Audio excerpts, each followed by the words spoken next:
Before we begin, make sure to subscribe to the channel and tap the bell icon so you never miss the stories that might stay with you long after they end. Let's get started. My name is Elena Ward, and before my life unraveled, before my marriage thinned into silence, before the warmth in my home faded into routine, before loyalty blurred into something I didn't recognize, I truly believed there were lines I would never cross. But sometimes you don't recognize danger until you've already stepped into it. And sometimes loneliness whispers louder than good judgment.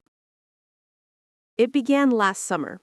My husband Marcus was assigned to a 3-month project overseas.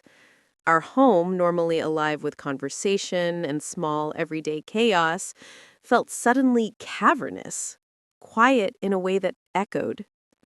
You don't realize how loud silence is until it becomes your only companion.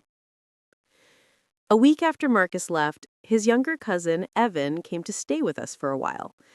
He was 25, in that place between finishing school and figuring out what adulthood wants from you. He wasn't intrusive, he wasn't dramatic, he simply existed in a quiet, respectful way that made the house feel less abandoned. He'd help carry groceries, cook dinner without asking, and sit through old movies with me because, though neither of us said it, we both hated the silence. He talked about his dreams, about wanting to find his place in the world, and listening to him reminded me of the spark I once had before life became an endless loop of chores and waiting.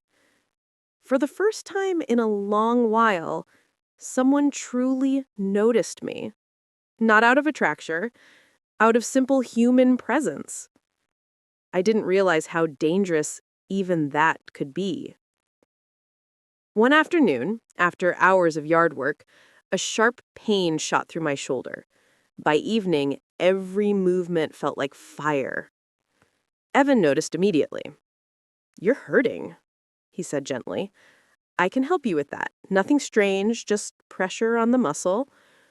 His tone was steady, appropriate, kind. And kindness, when you've been starved of it, can feel intoxicating. I should have said no, but instead, I agreed. He sat a respectful distance behind me, his hands careful and tentative, almost too cautious. And though nothing inappropriate happened, the moment felt too intimate for comfort. When I pulled away, for the sake of both of us, the silence afterward was heavy, weighted, different. After that night, the energy in the house shifted, not in words, but in the way tension hangs before a storm. We avoided each other during the day, yet somehow ended up in the same room every evening. A glance would last a beat too long. A pause would feel too meaningful. Nothing happened, not physically, not explicitly, but emotionally we were drifting toward a line neither of us should ever touch. He was young, I was married, and loneliness doesn't respect boundaries. Then came the stormy night. Thunder shook the windows, rain slammed the house. Around midnight, I heard a faint knock on my bedroom door. "Elena? I can't sleep. Could we talk?" I should have stayed in bed. I should have protected my marriage. But in that moment, loneliness dressed itself as comfort. I opened the door. We sat in the living room, lightning casting sharp flashes across his face. He spoke quietly, about feeling adrift, about the distance he felt from the world, and about how he only ever felt understood around me. Then, almost afraid to try, he reached out and lightly took my hand. It wasn't bold, it wasn't seductive. It was gentle, careful, dangerous.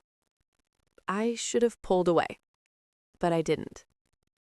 In that moment, a boundary cracked, not in a way anyone could see, but in a way I could feel deep inside. After that night, the air in our home changed. We drifted around each other like two magnets fighting logic. Every laugh was heavier. Every silence held meaning. And I began dressing a little nicer, lingering a little longer, craving the attention I didn't want to admit I was starving for. Then Marcus came home. I thought his presence would erase everything, the guilt, the tension, the confusion. But instead, it highlighted the emptiness we had been ignoring for years. We talked like coworkers, touched like strangers, and every warm glance from Evan reminded me of what my marriage had gradually lost: attention, presence, emotional safety. One afternoon, Marcus found a folded letter tucked behind a stack of books in the guest room, a letter Evan had written but never intended to share, a letter full of conflicted admiration, guilt, and the admission that he'd felt drawn to me in a way he couldn't explain. He handed it to me with trembling hands. "Elena, is any of this real?" His voice wasn't angry. It was wounded, quiet. And that silence hurt more than any shouting could have. I told him everything. Every moment of weakness, every time I should have walked away, every line that blurred because I was too lonely to protect it. Evan left the next morning. I haven't seen him since. The house felt empty again, but this time the emptiness was my own doing. Heavy, sharp, unforgiving. Marcus and I tried therapy. We tried talking, rebuilding, rewiring trust, but some fractures go too deep. Some walls, once built, refuse to be torn down.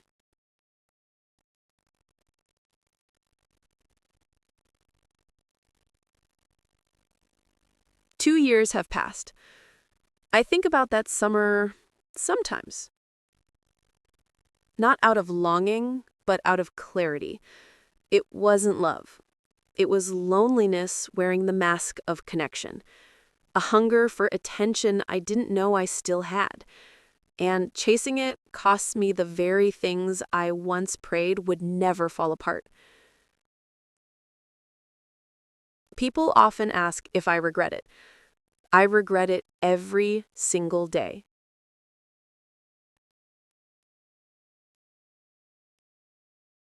Not because of the fleeting moments themselves, but because of the hurt they caused the people I cared about most. If you're listening to this and you've ever felt invisible or tempted to let someone else fill the empty spaces inside you, pause. Breathe. Remember that real fulfillment cannot come from another person. It has to come from within.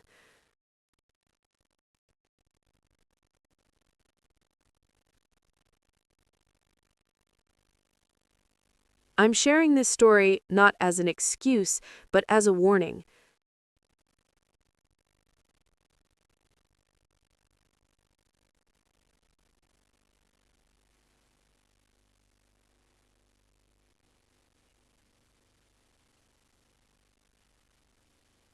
Life can offer shortcuts to comfort, affection, attention, but the price of crossing certain lines is rarely worth the momentary relief.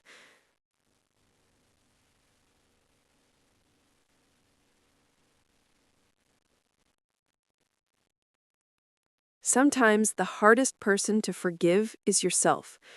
If you've ever battled guilt, betrayal, heartbreak, share your story in the comments. Someone out there might need to hear that they're not alone. And if this story touched you, don't forget to like the video and subscribe to the channel. Your voice might help someone find their way back to themselves.